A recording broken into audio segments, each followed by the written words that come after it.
नमस्कार बच्चों, कैसे हो। मैं डिम्पल सैनी फिर से लेकर आई हूँ आपके लिए संस्कृत की ऑनलाइन क्लास। तो हमारी जर्नी अभी बाकी नहीं है, बहुत दूर तक जाना है, हमें बहुत आगे तक जाना है। और कैसा लग रहा है आप सभी को? आपके कमेंट्स पढ़कर मुझे बहुत अच्छा लगता है, बहुत ज़्यादा अच्छा लगता है। मैं कोशिश करती हूँ इससे भी अच्छी क्लास आपको दूँ। तो आज हमारा टॉपिक है अव्यय। ठीक है, अव्यय तो वैसे तो हम शब्द पढ़ रहे थे। ठीक है, शब्द के 3 भेद थे, आप सभी को पता है। मैं बार बार ये जो चार्ट है वो बार बार बताती हूँ। क्यों? क्योंकि हम उस शब्द के भेद ही पढ़ रहे हैं अभी। सबसे पहले शब्द का भेद था नाम, फिर धातु, फिर अव्यय।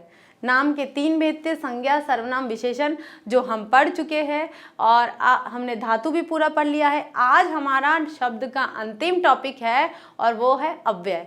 अव्यय आते हैं बहुत 10th क्लास में, तो 9th और 10th में तो अव्यय जो ग्रामर पोर्शन है उसके अंदर बिल्कुल बहुत से क्वेश्चन आते हैं। एक सेंटेंस दिया हुआ होता है, उसके अंदर एक अंडरलाइन की हुई होती है या नहीं भी की होती है, तो उसमें बताते हैं कि निम्न वाक्य में अव्यय बताइए कि कौन सा अव्यय है इसके अंदर। ठीक है, कौन सा शब्द अव्यय के रूप में आया है। अव्यय क्या होते हैं वैसे? अव्यय, अव्यय, व्यय का मतलब क्या होता है? जो खर्च हो जाता है। ठीक है, व्यय यानी खर्च करना, उसमें अ जोड़ देते हैं तो अ का मतलब क्या होता है? नहीं। अव्यय यानी कि जो खर्च नहीं होता है, यानी कि जो परिवर्तन नहीं होता है, जिसका विकार नहीं होता है, वे क्या कहलाते हैं? अव्यय कहलाते हैं। तो आज हमारा जो टॉपिक है वो इसी अव्यय के ऊपर है कि अव्यय क्या है, कौन कौन से ऐसे शब्द होते हैं जो परिवर्तित नहीं होते हैं। किसी भी काल, किसी भी वचन, किसी भी लिंग, किसी भी समय या किसी भी परिस्थिति के अनुसार उनमें कोई परिवर्तन नहीं होता है, वे सारे शब्द क्या कहलाते हैं? अव्यय कहलाते हैं। और वे किस किस रूप में होते हैं, उनके भेद क्या होते हैं, आज हमारा इस टॉपिक में हम पढ़ेंगे। तो चलते हैं हमारे टॉपिक की तरफ। अव्यय किसे कहते हैं? हमारा आया है टॉपिक अव्यय। ठीक है, अव्यय यानी कि जो व्यय ना हो, जो व्यय ना हो, यानी कि जो खर्च ना हो, जो परिवर्तन ना हो। तो इसकी परिभाषा, शाब्दिक परिभाषा हम पढ़ेंगे कि इसकी शाब्दिक परिभाषा क्या है, उससे हमें पता चलेगा कि अव्यय किसे कहते हैं। अव्यय या अविकारी। अविकारी का मतलब, विकार का मतलब क्या होता है? यहां हम विकार का मीनिंग देखेंगे। विकार का मतलब होता है परिवर्तन। क्या होता है? परिवर्तन या बदलाव। हम इसे बदलाव भी बोल सकते हैं। ठीक है, बदलाव यानी कुछ बदल जाता है। कुछ शब्द ऐसे होते हैं जो भूतकाल में कुछ और कहे जाते हैं, भविष्य काल में कुछ और कहे जाते हैं, एक वचन में कुछ और कहे जाते हैं, पुल्लिंग में कुछ और कहे जाते हैं, स्त्रीलिंग में कुछ और कहे जाते हैं। लेकिन कुछ शब्द ऐसे होते हैं जिनका इन परिस्थितियों में, इन टॉपिक के अंदर भी कोई परिवर्तन नहीं होता है। जो पुल्लिंग में लिखा जाएगा वही स्त्रीलिंग में लिखा जाएगा, वही नपुंसकलिंग में, जो एक वचन में लिखा जाएगा वही द्विवचन में लिखा जाएगा, वही भविष्य काल में लिखा जाएगा वो वर्तमान काल में लिखा जाएगा। मतलब इनमें किसी भी प्रकार से कोई परिवर्तन नहीं होता है, कोई विकार नहीं होता है या कोई बदलाव नहीं होता है। वे क्या कहलाते हैं? अव्यय।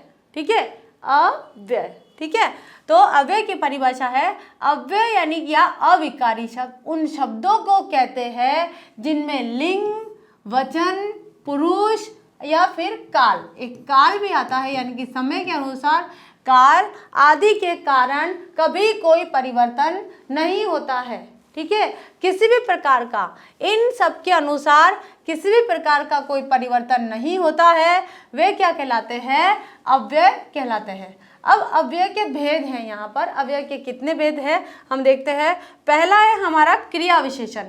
क्रिया विशेषण नाम सभी ने सुना है, लेकिन क्या होता है वो आज हम पढ़ेंगे कि एक्चुअल में क्रिया विशेषण क्या है।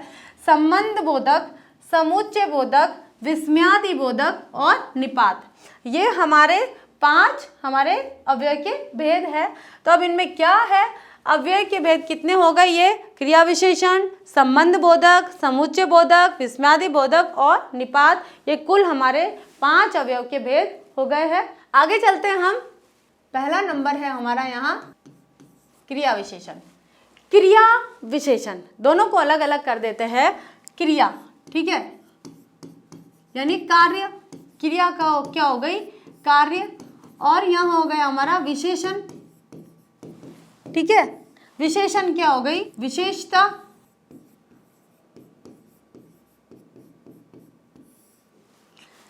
क्रिया विशेषण, ठीक है, कार्य और विशेषता, यानी कि जो क्रिया की गई है उसकी क्या विशेषता है।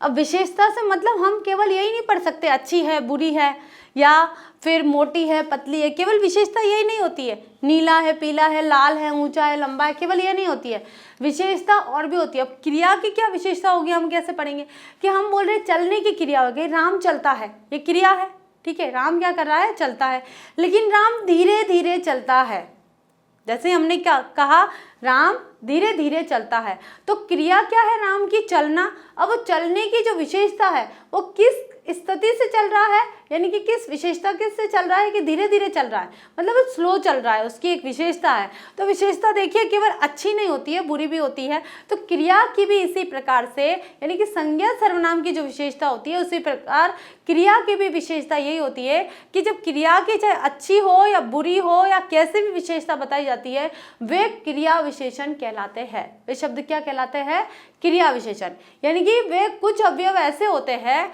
कुछ अवयव ऐसे होते हैं जिन्हें क्रिया विशेषण भी कहा जाता है। तो ये हमारा क्रिया विशेषण यही कह रहा है कि जो अवयव शब्द क्रिया की विशेषता बताते हैं उन्हें क्रिया विशेषण अवयव कहते हैं। जैसे जल्दी, अचानक, कल। अचानक आ गया, राम अचानक आ गया, आने की क्रिया हुई है, लेकिन कैसी हुई है, अचानक से आ गया, मतलब उसने इन्फॉर्म नहीं किया, वो ऐसे ही आ गया अचानक से, हमें बहुत आश्चर्य हुआ है, ठीक है। तो इसमें आने की जो विशेषता बताई है वो क्या बताई है, अचानक होने की क्रिया क्रिया विशेषण है। अब परसों घर जाओ, अब घर जाने की क्रिया है, लेकिन कब जाना है, परसों जाना है, बताया है कि आपको जाना कब है, विशेषता बताइए कि आपको परसों घर जाना है, आज नहीं जाना है, तो ये परसों क्या हो गया हमारा क्रिया विशेषण। फिर शीघ्र जाओ, शीघ्र यानी जल्दी, जाने की क्रिया है तो आपको कैसे जाना है, जल्दी, तो जल्दी क्या हो गया, क्रिया विशेषण, जल्दी जल्दी जाओ भाई, ठीक है।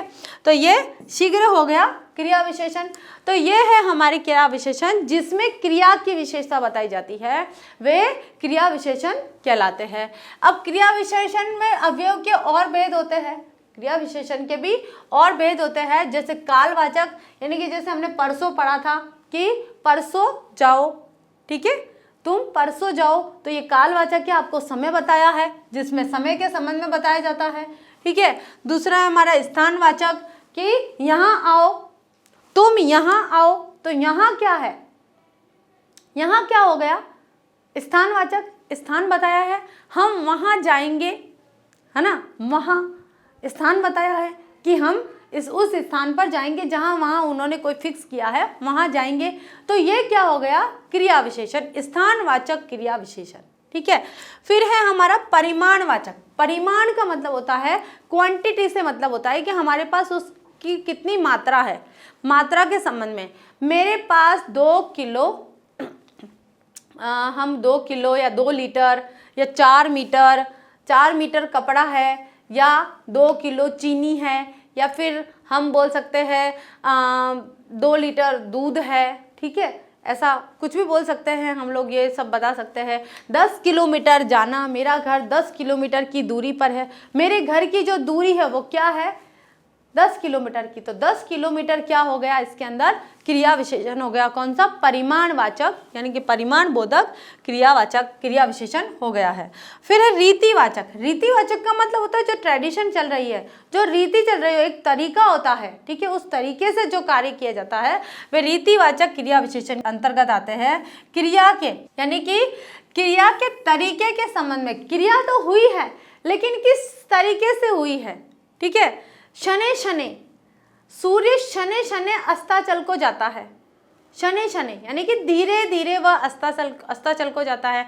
मोहन जल्दी जल्दी, मोहन जल्दी जल्दी खाना खाता है, तो ये जल्दी जल्दी क्या है, ये रीतिवाचक क्रिया विशेषण के उदाहरण आते हैं, ठीक है, जो जल्दी जल्दी, शनै शनै, धीरे धीरे, शीघ्र, है ना, फुर्तीला, ये सब क्या है, ये रीतिवाचक क्रिया विशेषण के अंतर्गत आते हैं। तो क्रिया विशेषण का पहला भेद क्या है, कालवाचक जो समय को बताता है, दूसरा है स्थानवाचक जो स्थान यानी कि जगह को प्रदर्शित करता है, परिमाणवाचक जो क्वांटिटी यानी कि मात्रात्मक जो कार्य होते हैं उनमें बताता है।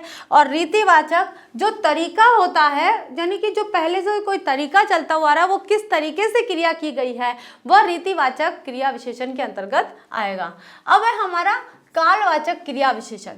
हमने क्या पढ़ा? क्रिया विशेषण। क्रिया विशेषण के अंदर कालवाचक क्रिया विशेषण क्या कह रहा है कि जिन शब्दों से क्रिया होने के समय का पता चलता है, समय का, उन्हें कालवाचक क्रिया विशेषण कहते हैं। जैसे शाम, सुबह, दोपहर, अलग अलग है ना, दोपहर का भोजन, शाम का भोजन, सुबह का भोजन, ये अलग अलग भोजन किया, सुबह का भोजन किया, शाम का भोजन किया, दोपहर का भोजन किया। भोजन करने की क्रिया कब कब हुई है वो समय बताया है कि किस किस समय के आधार पर हुई है, ये समय बताया है, तो वो कालवाचक क्रिया विशेषण के अंतर्गत आएगा। रमेश परसों चला जाएगा, रमेश जाएगा, उसके जाने की जो क्रिया है वो कब होगी? परसों, यानी कि आने वाली, भविष्य काल में होगी, तो ये भविष्य काल का आ गया। अजय कल जयपुर जाएगा, कल, कल क्या है? याद, आने वाला, ठीक है, उससे बताया है कि अजय कल जयपुर जाएगा, आने वाली क्रिया बताई है, ठीक है। अब देखिए हमें कैसे पता चलेगा कि यह ही अव्यय है। मान लीजिए इस कल को हम यहां रख देते हैं कि अजय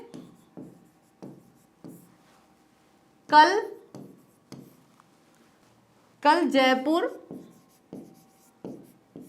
से आया है या आया था, ठीक है। अब ये था कौन सी हो गई? भूतकाल। और यहाँ कौन सी है? यहाँ भविष्यकाल। देखिए काल का कोई फर्क नहीं पड़ रहा है।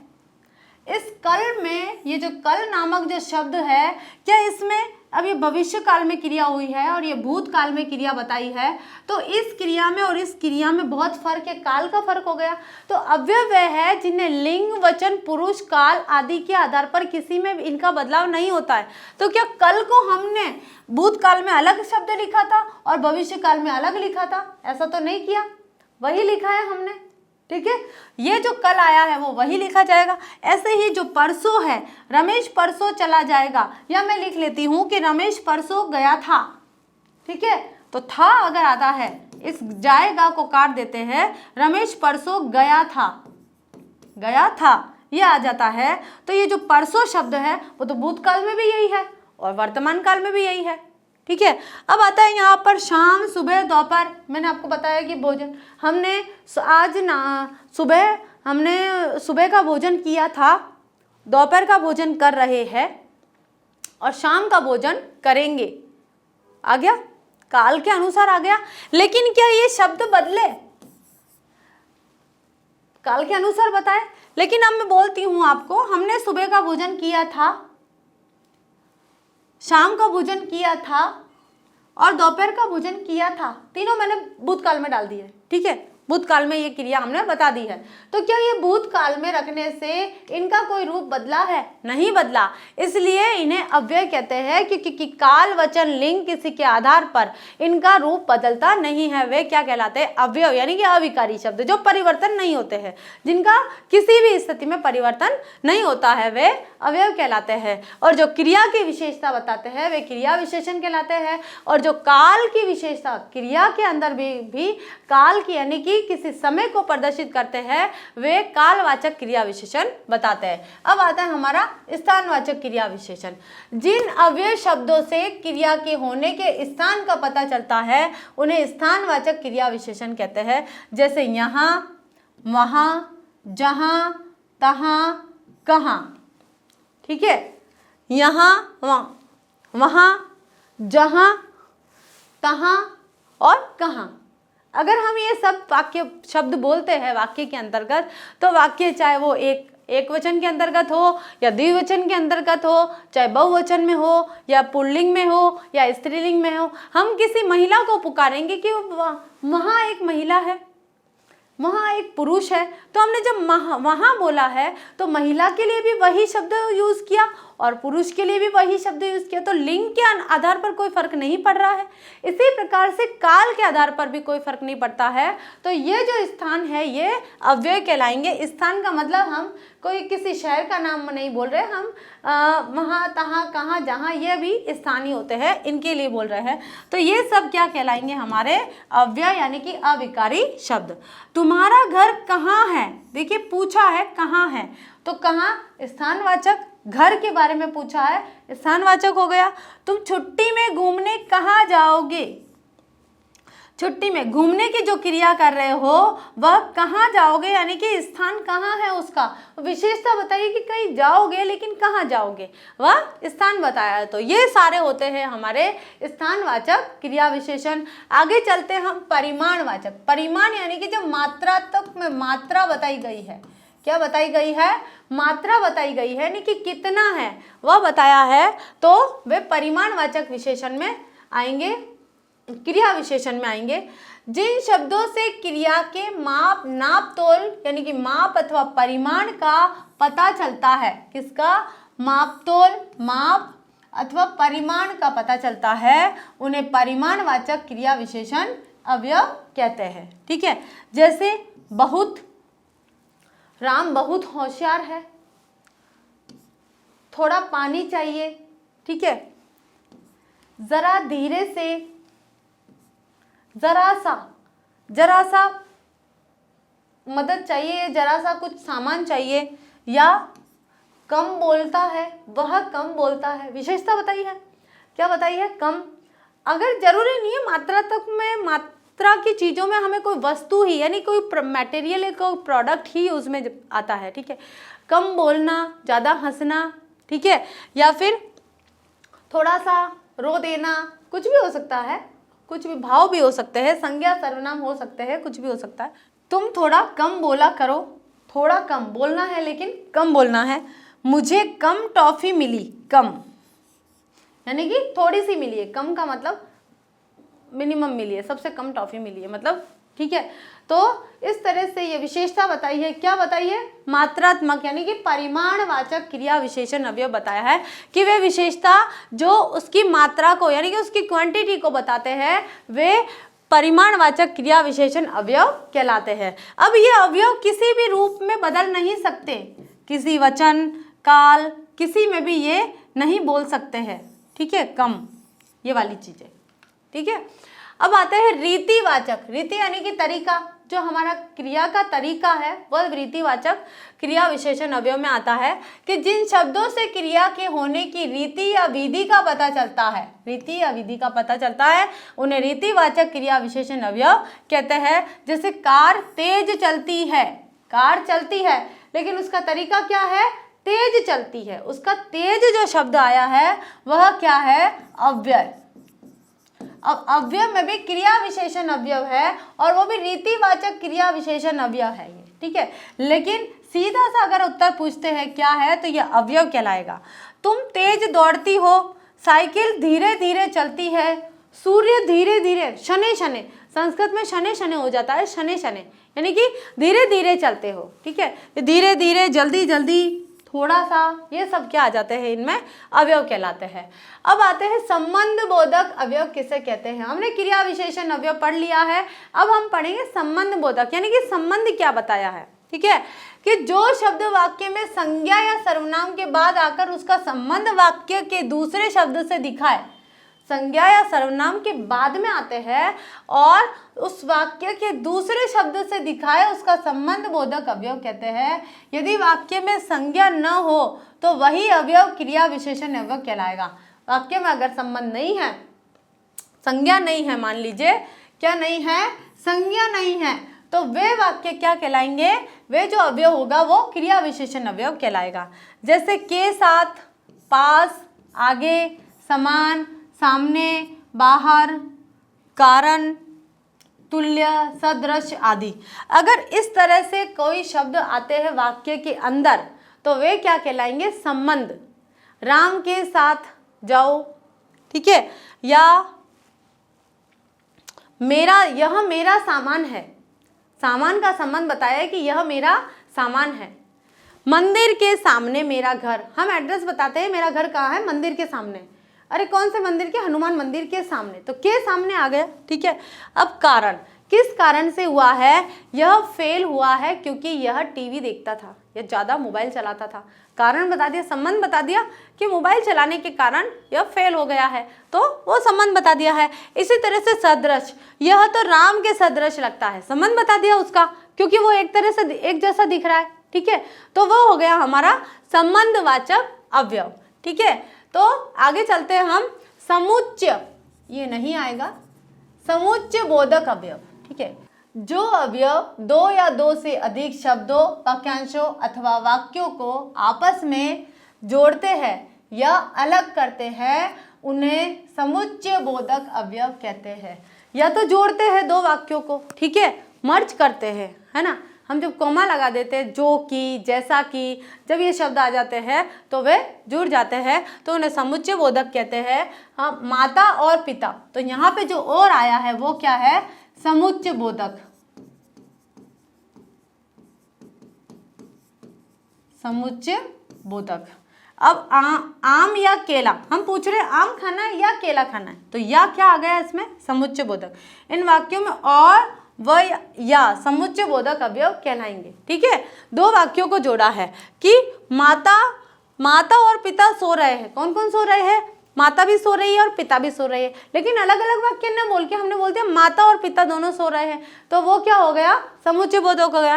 आम खाना है या केला खाना है, हम अलग अलग नहीं बोल के हम कहते हैं कि आम या केला खाना है, दोनों में से एक बता दो भाई। तो जो भी या लगा है दोनों के बीच में, जिसने आम और केले को जोड़ के रखा है, उन और अलग किया है। यहाँ तो माता पिता को और ने तो अलग किया है, लेकिन ये जो या और अथवा आता है वे दो चीज़ों को अलग, यहाँ माता और पिता को जोड़ के रखा है, लेकिन जो आम और केला है उनको या ने अलग कर दिया है। तो अलग करने की क्रिया और जोड़ने की क्रिया दोनों, ये क्या कहलाएगी? समुच्चय बोधक अवयव कहलाएगी।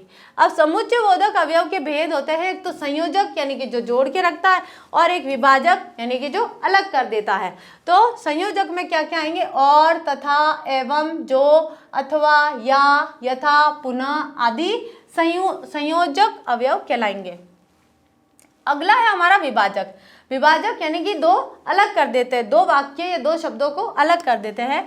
किंतु, परंतु, लेकिन, बल्कि, ताकि, क्योंकि, वरना आदि विभाजक अवयव कहलाएंगे। ठीक है, ये सारे शब्द संयोजक यानी कि जोड़ने वाले हैं वाक्यों को, और ये सारे शब्द वाक्यों को अलग करने वाले वाक्य कहलाएंगे। ये किसके भेद है? समुच्चय बोधक अवयव के भेद है। आगे हमारा विस्मयादि बोधक। अरे विस्मयादि होता है जब हमें कुछ चीज़ अच्छी लगती है या फिर आश्चर्यजनक लगती है, तो हम बोलते हैं अरे वाह क्या हुआ, हाँ वाह भाई वाह। इस तरह से जब कोई बात करते हैं हम लोग, तब हम विस्मय यानी कि आश्चर्य, विस्मय क्या होता है? आश्चर्य के साथ हम जब हमारे एक्सप्रेशन देते हैं किसी को, तो वो हो जाते हैं हमारे विस्मयादि बोधक अवयव। या हम आश्चर्य के कारण कोई वाक्य कह जाते हैं या कोई शब्द हमारे मुंह से निकलता है, तो वे अवयव क्या कहलाते हैं? विस्मयादि बोधक अवयव। जिन शब्दों से हर्ष, हर्ष का मतलब होता है खुशी, शोक, शोक का मतलब होता है दुख, घृणा, घृणा का मतलब होता है बिल्कुल उससे नफरत करना, ठीक है, घृणा करना। आश्चर्य यानी विस्मय, भय यानी डर, ठीक है। ये हर्ष यानी खुशी, शोक यानी दुख, घृणा यानी वैसे निर्वेद यानी बहुत घृणित अवस्था में नफरत जैसा लगता है, आश्चर्य यानी विस्मय, ठीक है, और भय डर आदि के भाव प्रकट होते हैं। इनके कारण आदि के भाव हमें प्रकट होते हैं, विस्मयादि बोधक होते हैं। डर भी होता है, एकदम अरे ऐसे डर जाते हैं, ठीक है, या फिर हर्ष, अरे वाह वाह वाह, अगर गिफ्ट लेके आ गए तो, पापा गिफ्ट लेकर आ गए तो सोचो फिर कितनी खुशी है, अचानक से लेकर आ गए तो, है ना। या फिर किसी ने सरप्राइज पार्टी दे दी हो, तो फिर तो खुशी का ठिकाना ही नहीं है, कितनी खुशी हो जाती है, मिलती होगी आप लोगों को सबको। जैसे छी, छी क्या है? घृणा, क्या है ये? घृणा। अरे वाह, अरे वाह क्या हो गई ये? खुशी। हाय, आहा, हाय हो सकता है ये आहा, ये आश्चर्य, ठीक है। और ये धिक, धिक्कार जब हम कर देते हैं, यानी कि किसी को तिरस्कार कर देते हैं, नकार देते हैं, तो वह भी क्या हो जाता है, ये भी विस्मयादि बोधक अवयव में शामिल हो जाते हैं। तो कौन कौन से भाव प्रकट होने चाहिए विस्मयादि में? हर्ष, शोक, घृणा, आश्चर्य, भय। यानी कि खुशी हम यहाँ लिख सकते हैं, खुशी, दुख, ठीक है, घृणा यानी कि नफरत, हम नफरत के तौर पर देख सकते हैं इसे। आश्चर्य यानी विस्मय जो अचानक से होता है। भय यानी कि डर, डर का जो भाव होता है वो अगर आ जाता है तो ये सारे विस्मयादि बोधक अवयव में आएंगे। विस्मयादि बोधक अवयव के चिन्ह होते हैं, यानी कि भेद है, देखिए वही है, हर्ष है, शोक है, आश्चर्य है, तिरस्कार, अनुमान होता है, अनुमान लगा सकते हैं हम लोग, या संबोधन, संबोधन करते हैं, हे राम, हे रामो, हे राम बोला, अरे सीता, हम उसको संबोधित करके बुला रहे हैं, तो वो क्या हो गया, संबोधक बोधक। और स्वीकार बोधक, हम जब अपना लेते हैं उसे, वो स्वीकार बोधक अवयव कहलाते हैं। आगे हमारा निपात, जो अवयव शब्द किसी शब्द के बाद लगकर उसके अर्थ या उसके भाव में, अर्थ या भाव में विशेष बल देते हैं, उन्हें निपात अवयव कहते हैं। शब्दों के बाद में पढ़ने से ही उन्हें निपात कहा जाता है। ही, ठीक है, मैं भी कल जाऊंगा, यहां तक ठहरो, यहां तक रुको, ठीक है, तुम ही गए थे, वहां तुम ही गए थे। जब इस तरह के शब्द आते हैं तो वे निपात में कहलाते हैं, ठीक है। आगे चलते हैं हम। निपात अवयव के कुछ भेद होते हैं, जैसे सकारात्मक यानी कि हम कोई पॉजिटिविटी देते हैं, या नकारात्मक नेगेटिविटी देते हैं। निषेधात्मक यानी कि नकार देते हैं, उसको बिल्कुल वर्जित कर देते हैं, यानी ऐसा नहीं होना चाहिए। प्रश्नबोधक, हम जब क्वेश्चन पूछते हैं। विस्मयादि बोधक, बलदायक, तुलनात्मक, अवधारणात्मक और आदर बोधक। ये इतने इंपॉर्टेंट नहीं है, इसलिए हमने सिर्फ इनके भेद लिखे हैं, इसके ज़्यादा डिटेल में हमें जाने की आवश्यकता नहीं है।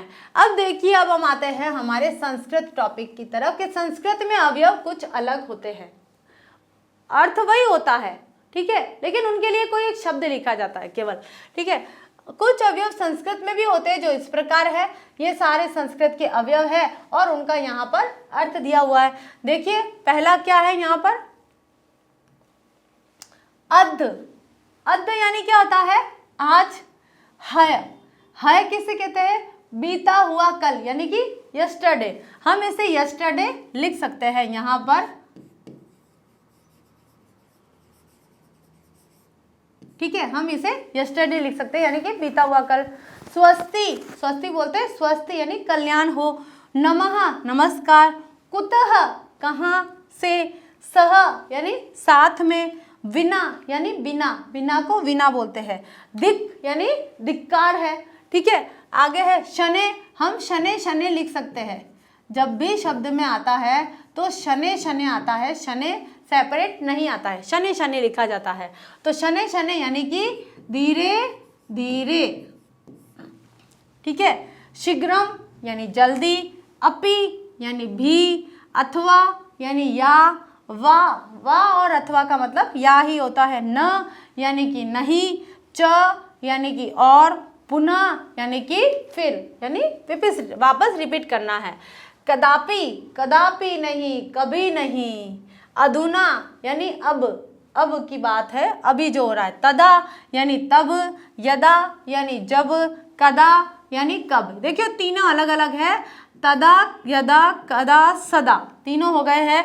तदा का मतलब हुआ तब, यदा जब, कदा कब और सदा हमेशा, ठीक है। ये सदा हिंदी शब्द में भी आता है, सदा सत्य बोलो, यानी हमेशा हमें सच बोलना चाहिए। कथम यानी कैसे। तथा यानी कि तैसे, ठीक है। तो ये थे आज हमारे आज के अव्यय। हमने हिंदी में भी हमने अव्यय पढ़े, हिंदी की पूरी हमने डिटेल पढ़ी है कि हिंदी में किस प्रकार से अव्यय है। देखिए जब तक हम हिंदी में अव्यय नहीं पढ़ेंगे हमें संस्कृत के अव्यय समझ में नहीं आएंगे कि किस तरह से आते हैं। आज की बात है, यानी कि अद्य बोलते हैं, हय बोलते हैं, ये किस प्रकार से है, ये शब्द के वाक्य के अंदर आते हैं और हमें इसे कैसे पहचानना है, ये हम ये जो हमारा अवयव था इसमें हमने अच्छे से पढ़ा है। आप सबको ये अवयव की कक्षा बहुत अच्छी लगी होगी, इसे आपने बहुत अच्छे से समझा होगा। तो आगे हम नया टॉपिक लेके आते हैं और आप कमेंट करके ज़रूर बताइए हमारी जो क्लास है कैसी लगी, और उसके लिए जो अच्छे अच्छे कमेंट भेजते हैं उसके लिए थैंक यू सो मच। मुझे बहुत अच्छा लगता है, मैं मोटिवेट होती हूँ बहुत ज़्यादा। तो नेक्स्ट क्लास लेकर हम फिर से हाजिर होते हैं, तब तक के लिए धन्यवाद।